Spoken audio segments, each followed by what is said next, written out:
Everything has to be paid for. In 44 days of autumn 2020, Azerbaijan spent more money per square kilometer than any conflict in the South Caucasus had ever seen. Not more money total, more money per meter of ground.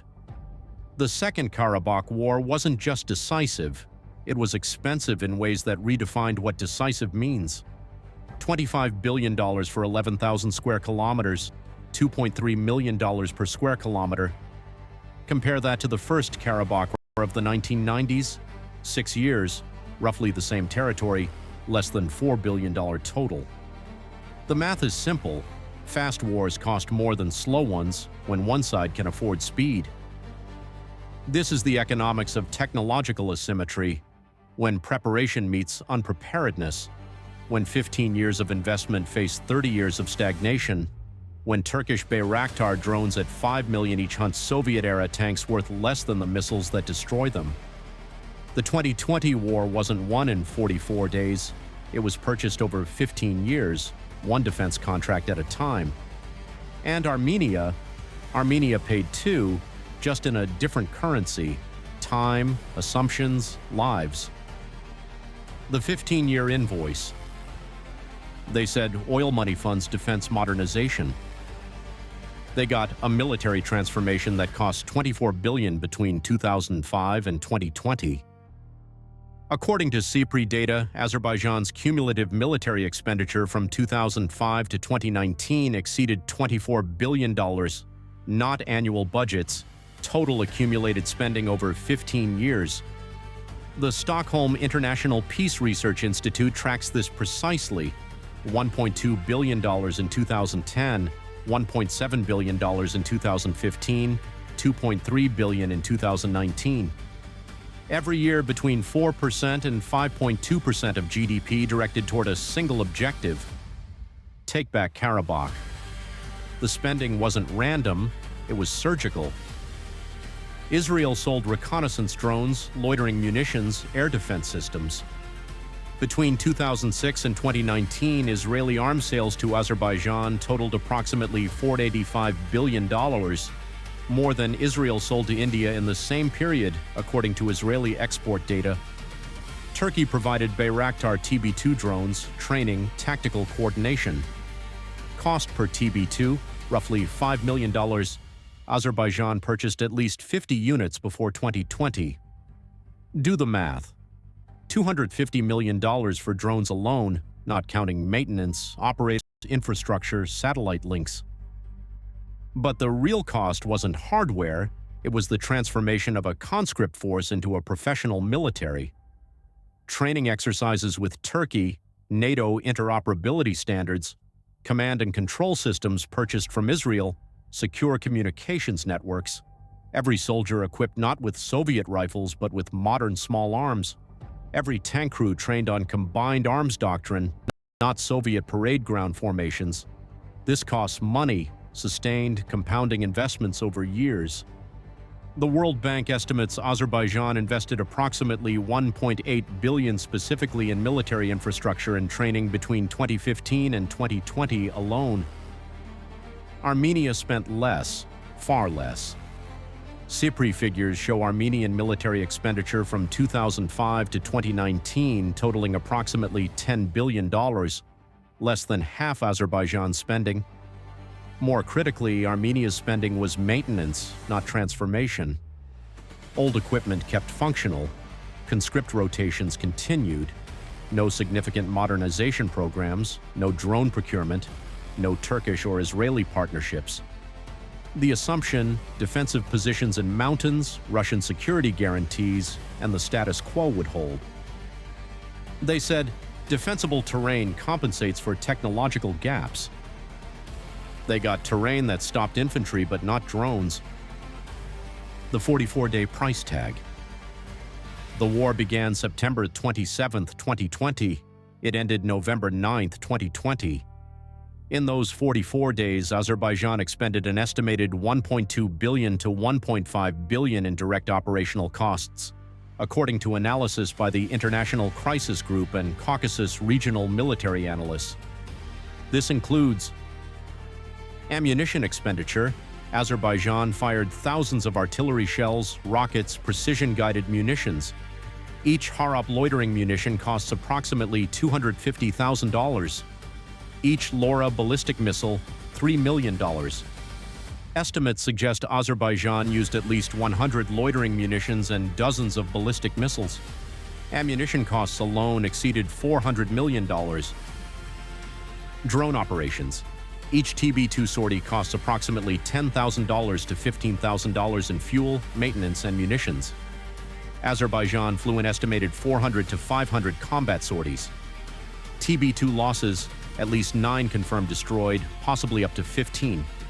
At $5 million per unit, replacement costs, $45 million to $75 million. Add operational costs, another $6 million to $7.5 million for sorties. Personnel costs. Azerbaijan mobilized over 60,000 personnel. Combat pay, logistics, field operations for 44 days. Conservative estimates place personnel and operational logistics at $300 million to $400 million. Armenia's direct costs were lower, not by choice, but by constraint. Estimated operational expenditure, $600 million to $800 million, so lower not because Armenia fought less, but because Armenia had less to spend. Ammunition stocks depleted, equipment destroyed faster than it could be replaced or even inventoried. According to Armenian government post-war assessments, material losses exceeded $4 billion. Tanks, artillery, air defense systems, vehicles, assets accumulated over decades, destroyed in weeks. But the real asymmetry wasn't spending during the war, it was what each side could afford to lose. Azerbaijan lost equipment it could replace. TB2 drones shot down, order more. Artillery pieces damaged, purchase new. The Azerbaijani Ministry of Defense announced in December 2020 a $1.3 billion procurement package for 2021, restocking, upgrading, expanding. The war was expensive but affordable. Armenia lost equipment it couldn't replace.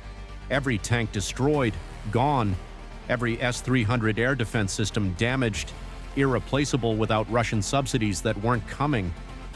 The Armenian defense budget for 2021, $634 million, less than the estimated cost of equipment losses in the war. You can't restock what you can't afford. The cost per casualty calculus.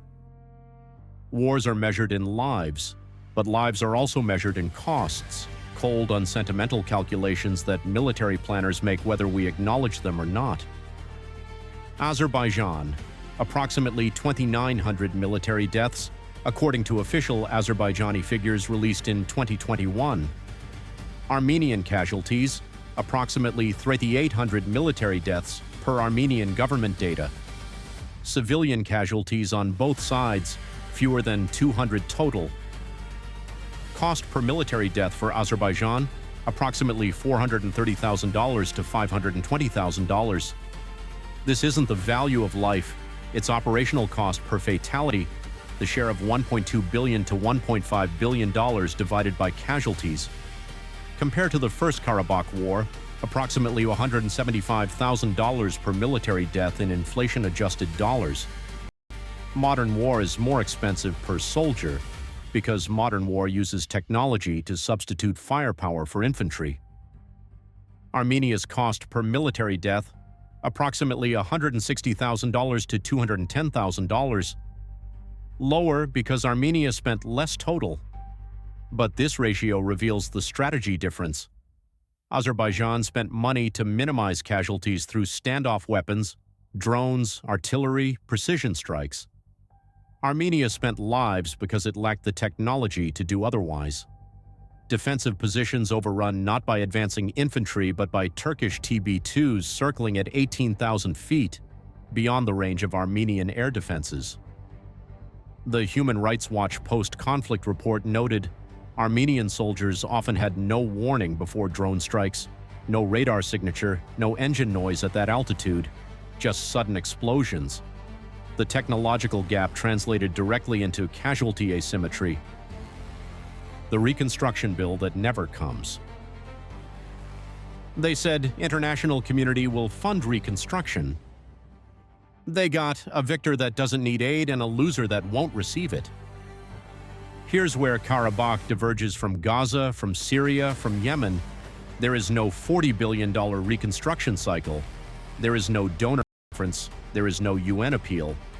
Why? Because Azerbaijan won decisively and has oil revenue, and Armenia lost decisively and has no leverage. Azerbaijan's reconstruction budget for formerly occupied territories, estimated $1.3 billion to $2 billion over 5 years, funded entirely domestically. The Azerbaijani government announced plans in 2021 to rebuild Shusha, Agdam, Fuzuli, cities destroyed or abandoned during the First War. Smart city initiatives, new infrastructure, tourism development, all self-financed from state oil fund reserves, which exceeded $43 billion in 2020. Armenia's reconstruction? Nothing, because there's nothing to reconstruct. The territory is gone. The 120,000 ethnic Armenians who lived in Nagorno-Karabakh during the war fled. Total displacement. The cost isn't reconstruction, it's resettlement, housing 120,000 refugees, integrating them into an economy that was already struggling. The World Bank estimated Armenia's GDP contracted 7.2% in 2020, partly COVID, partly war. The fiscal cost of the war and displacement, approximately $1.5 billion or 20% of Armenia's annual GDP. No one is paying to rebuild what was lost because what was lost wasn't infrastructure, it was control. And control doesn't qualify for reconstruction aid. The irreversibility premium. Fast wars create facts that slow wars defer. The 44-day war ended with a Russian-brokered ceasefire that essentially ratified Azerbaijani territorial gains. Over 70% of the formerly Armenian-controlled territories returned to Azerbaijani control. The remaining 20%, the core of Nagorno-Karabakh, patrolled by Russian peacekeepers under a 5-year mandate. Cost of irreversibility for Armenia? Total. 30 years of de facto independence for Nagorno-Karabakh, erased in 6 weeks. 3 decades of military spending to hold those positions, $10 billion cumulatively, negated by 6 weeks of technological asymmetry. The military-age male population of Armenia reduced by nearly 4,000 in 44 days. Demographic costs in a country already facing population decline. And in September 2023, Azerbaijan launched a 24-hour operation and took the rest. The remaining ethnic Armenian population, another flight. Another 100,000 displaced in 48 hours. Russian peacekeepers stood aside. The cost of this operation for Azerbaijan, minimal. Estimates suggest $50 million to $80 million. Why so cheap? Because the infrastructure of victory was already built in 2020. The drones were already purchased. The troops were already trained. The command systems were already in place. The 2023 operation wasn't a new war, it was an invoice settlement for the 2020 investment. Cost of the 2023 operation per displaced person, approximately $500 to $800. Compare that to the 2020 war, roughly $2,500 per displaced person in direct operational costs. Bulk displacement is cheaper than contested displacement. The compound cost structure. Added up. Azerbaijan's total investment in the Karabakh resolution. Pre-war preparation, 2005-2020, $24 billion. 2020 war operations, $1.2 billion to $1.5 billion. 2023 operation, $50 million to $80 million. Reconstruction, 2020-2025 projected, $1.5 billion to $2 billion.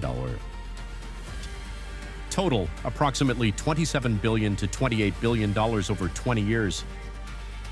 Per square kilometer of territory recovered, approximately $245 million. Per displaced Armenian, approximately $122,000. Armenia's total cost. Military spending, 2005-2020, defending status quo, $10 billion. 2020 war losses and operations, $5 billion operational costs plus equipment losses. Displacement and resettlement costs, $1.5 billion to $2 billion. Total, approximately $16.5 billion to $17 billion. For what? Defense of a status quo that collapsed in 44 days. The lesson isn't moral, it's mathematical. 15 years of incremental investment in technological superiority bought a decisive victory. 30 years of incremental spending on static defense bought 44 days of collapse. The difference wasn't courage, it wasn't terrain, it was compound cost advantage. Sustained spending on force multiplication versus sustained spending on force maintenance. The frozen conflict fallacy. Before 2020, analysts called Karabakh a frozen conflict, stable, manageable, low intensity. The cost structure seemed sustainable. Armenia maintained defensive positions. Azerbaijan escalated. Russia mediated. The status quo persisted because the cost of changing it seemed higher than the cost of accepting it. They said, frozen conflicts stay frozen because escalation is too expensive. They got 15 years of patience and $24 billion that made escalation affordable. The frozen conflict model assumes symmetric constraints. Both sides too weak to win, too invested to lose. But asymmetric preparation breaks the model. One side invests, the other maintains. One side modernizes, the other calculates that terrain compensates for technology. Then the investment matures, the preparation pays off, and the frozen conflict melts in 6 weeks. The cost of freezing wasn't sustainable, it was deferred. Armenia paid maintenance costs for 30 years, conscript rotations, aging equipment, positional defense. Those costs accumulated but bought nothing except time.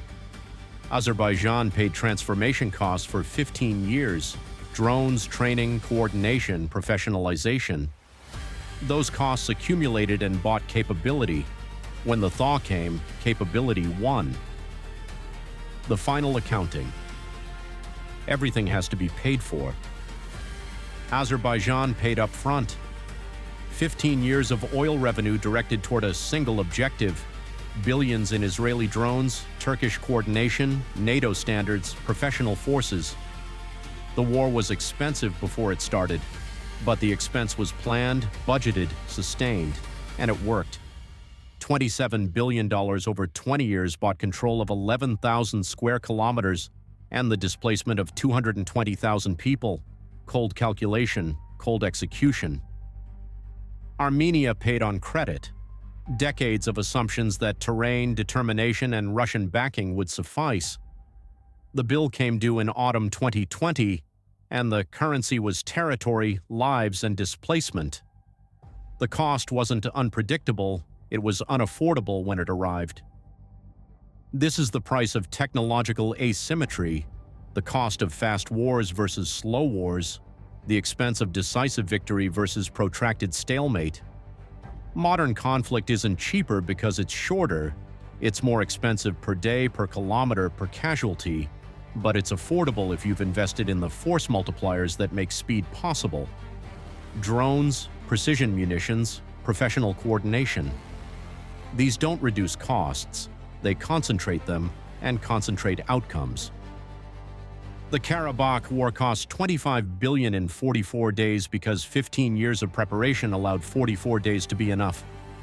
Without the preparation, 44 days would have been a stalemate. With the preparation, 44 days was a conclusion. Subscribe to The Price of Conflict. We analyze wars not through slogans or sides, but through systems, costs, and consequences. Because everything, victories, defeats, frozen conflicts, and rapid resolutions, has to be paid for. The only question is whether you pay before the war or after it.